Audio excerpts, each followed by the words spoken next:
દરેક વ્યક્તિ એ ગુણોથી શોભે છે.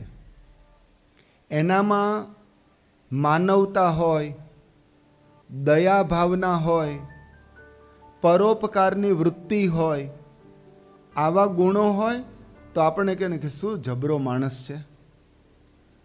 એમ સંતમાં પણ ગુણો જોઈએ. આ વસ્ત્ર એક વ્યવસ્થા છે.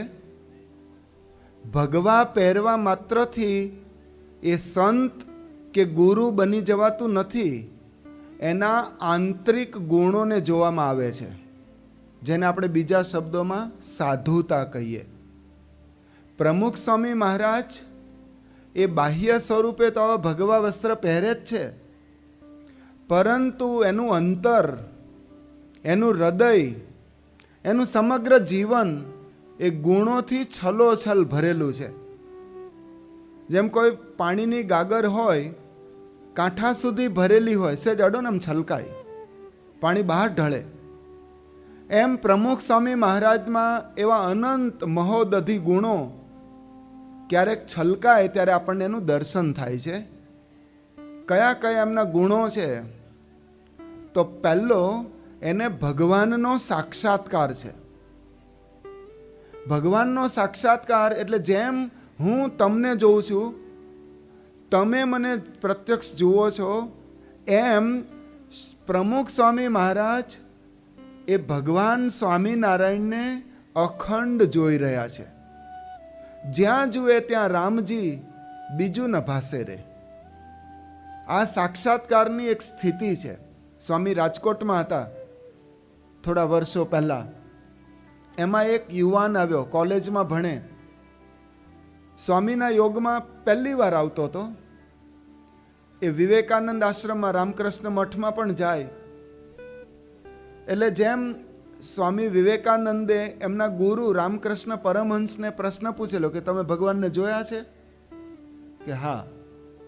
કેવી રીતે? કે જેમ હું તને જોઉં છું એમ. એ પ્રસંગ બહારનો બહુ પ્રસિદ્ધ છે.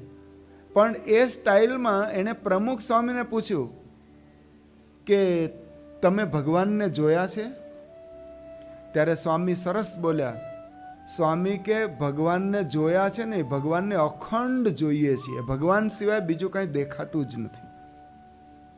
સર્વત્ર બ્રહ્મ દ્રષ્ટિ, આ એમની સ્થિતિ છે. આપણને સમજાય એવું નથી, કારણ કે આપણે તો ઘણા નાના છીએ, આ માર્ગમાં પાપા પગલી કરનારા છીએ, અને આ સર્વોચ્ચ ભૂમિકા ઉપર જે સંત રહેતા હોય એને આપણે શું જાણી શકીએ? પણ એના વચનમાં વિશ્વાસ રાખવાનો, એના શબ્દો એ સાચા છે એ સ્વીકારવાનું. બાકી સમજાય એવું નથી. કોઈ માયાવી માણસ એ આ માયાતીત પુરુષને કઈ રીતે માપી શકે? અઘરું છે. પરંતુ પ્રમુખ સ્વામી મહારાજને નિરંતર ભગવાનનો સાક્ષાત્કાર છે. એના બે પ્રસંગો કહું. 1986 વર્ષ હતું, 30 વર્ષ પહેલા. સ્વામીને જમણા પગમાં ગાંઠનું ઓપરેશન કરાવવાનું હતું. મુંબઈ પહોંચ્યા. ત્યાં ખંભાલા હિલ હોસ્પિટલમાં સ્વામીનું ઓપરેશન થયું. મોટી સફરજન જેટલી સાઈઝની મોટી ગાંઠ સ્વામીને કાઢી નાખવામાં આવી. પછી ત્યાં હોસ્પિટલમાં જતા. અઠવાડિયા સુધી ત્યાં જ રહેવાનું હતું. ડ્રેસિંગ ને બધું ડૉક્ટરો આવતા હોય એના માટે ત્યાં રોકાયા. એમાં હરિભક્તો પણ બધા સ્વામીને ખબર અંતર પૂછવા આવે, દર્શન કરવા માટે આવે. પણ હોસ્પિટલની વ્યવસ્થા એટલે અમુક સમયે જ તમે જઈ શકો, ગમે ત્યારે નહીં. પણ ત્યાં એક કાચ રાખેલો બારીમાં, એમાંથી સ્વામીના દર્શન થાય આપણને. પછી હરિભક્તો જતા રહે. સ્વામી તો આરામમાં હોય, ક્લોરોફોર્મની પણ પેલી અસર હજી ઘેનમાં હોય, પણ સ્વામી આરામમાં હતા. એક દિવસ એવું બન્યું કે સંતો હરિભક્તો આમ કાચમાંથી દર્શન કરતા હતા.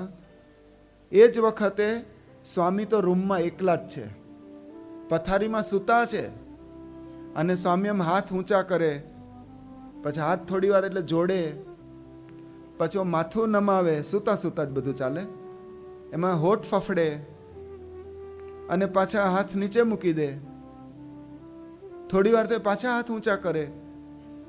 એટલે આવું અડધો કલાક સુધી ચાલ્યું. એટલે એ વખતે તો સંતોએ જોયું, પણ પછી સાંજના સમયે સ્વામી સ્વસ્થ થઈને બેઠા હતા.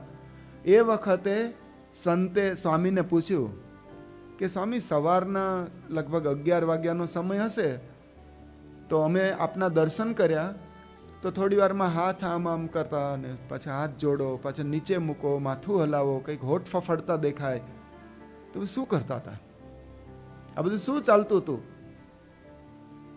તો સ્વામી તો પહેલા આનાકાની કરી, બહુ આગ્રહ કર્યો. તો સ્વામી કે આપણે નવરા, બીજું કંઈ કરવાનું હતું નહીં, એટલે હું મંદિરોના દર્શન કરવા નીકળેલો. પહેલા બોચાસણ ગયો, ત્યાં અક્ષર પુરુષોત્તમ મહારાજ, હરિકૃષ્ણ મહારાજ, લક્ષ્મીનારાયણ દેવ બધા સ્વરૂપો પધરાવ્યા છે. શાસ્ત્રીજી મહારાજે દર્શન કર્યા.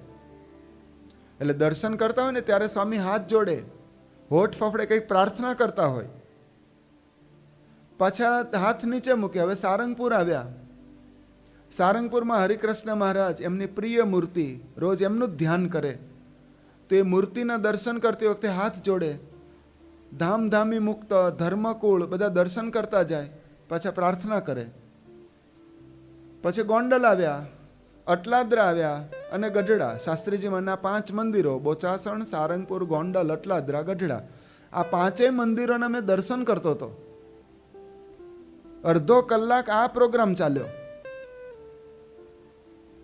હવે આપણને તો એકાંતમાં બેઠા હોય, આ સ્વામી એકલા જ છે, આ એકાંતિકનું એકાંત છે. આપણું એકાંત કેવું હોય?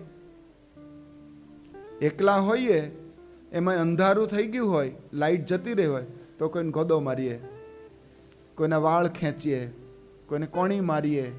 આપણું એકાંત આવું છે. ઘણીવાર ઘરમાં એકલા હોઈએ તો અરીસા સામે ઊભા રહે, આમ જીભ કાઢે, આમ લાંબી કરે, આંખો કાઢે, સાઈડમાં જોઈએ ને આમ જુએ. આપણું એકાંત આવું છે. પણ આ એકાંતિકનું એકાંત એ કેવું છે, આવા પ્રસંગે ખબર પડે છે. સતત ભગવાન પરાયણ, ભગવાનમાં જ વૃત્તિ, બીજે ક્યાંય નહીં. આ સાક્ષાત્કારની સ્થિતિવાળા સંતમાં જ જોવા મળે. સ્વામી એકવાર મુંબઈથી લંડન જતા હતા વિમાનમાં. એ વખતે પેલા એર હોસ્ટેસ બધું અંદર જાહેરાત થઈ કે આપણે બૈરુતની પર્વતમાળા ઉપરથી પસાર થઈ રહ્યા છીએ. આ યુરોપની બહુ રમણીય પર્વતમાળા છે અને જોવા માટે વિશ્વભરના સહેલાણીઓ ત્યાં જાય છે. અને વિમાનમાંથી જોવું એ પણ એક લાહવો છે. અને બધા ટુરિસ્ટ માટે પેલા જાહેરાત કરી કે આ બૈરુતની પર્વતમાળા તમે જોઈ શકો, એમ જુઓ એમ. એટલે બધા પેસેન્જર ઊંચા થઈને જુએ બારીમાંથી. વિવેક સાગર સ્વામી પણ ઊંચા થઈ ગયા, એમણે જોઈ લીધું. પછી એમણે સ્વામીને વાત કરી કે સ્વામી, આ બૈરુતની પર્વતમાળા છે, અજાયબી કહેવાય, હિમાચ્છાદિત હોય છે, અને એમાંય આકાશમાંથી જોવું વિહંગાવલોકન એક જીવનનો લાહવો કહી શકાય. એટલે આપ પણ દ્રષ્ટિ કરો. તો સ્વામીએ કોઈ પ્રતિભાવ ન આપ્યો કે સ્વામી આ પર્વતમાળા તો હમણાં જતી રહેશે. પણ તમે, સ્વામી એટલું બોલ્યા, વિવેક સાગર, દેશ વિદેશમાં ફરીએ પણ ભગવાનના સ્વરૂપ સિવાય અમારું મન ક્યાંય જતું જ નથી. ભગવાનના સ્વરૂપ સિવાય અમારા મનની વૃત્તિ ક્યાંય જતી જ નથી. આ એમની સ્થિતિ છે, આ એમના ગુણો છે. આપણે વિચાર કરજો, એક માળા લઈને બેઠા હોઈએ, આ જપ માળા, અને એક સંકલ્પ મારે કરવો છે કે 108 મણકામાં મહારાજને, સ્વામીને જ સંભાળવા છે, બીજું કાંઈ જ નહીં.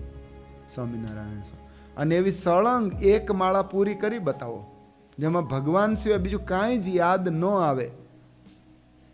એવા હશે કોઈ ભક્ત, પણ એવા કેટલા?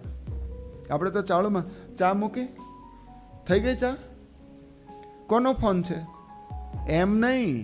સતત ભગવાનમાં તન્મય થઈને એક માળા કરો તો સમજાશે કે પ્રમુખ સ્વામી મહારાજને 24 કલાક 7 દિવસ 30 દિવસ મહિનામાં અને આખું વર્ષ, આખું જીવન ભગવાનમય વીત્યું છે.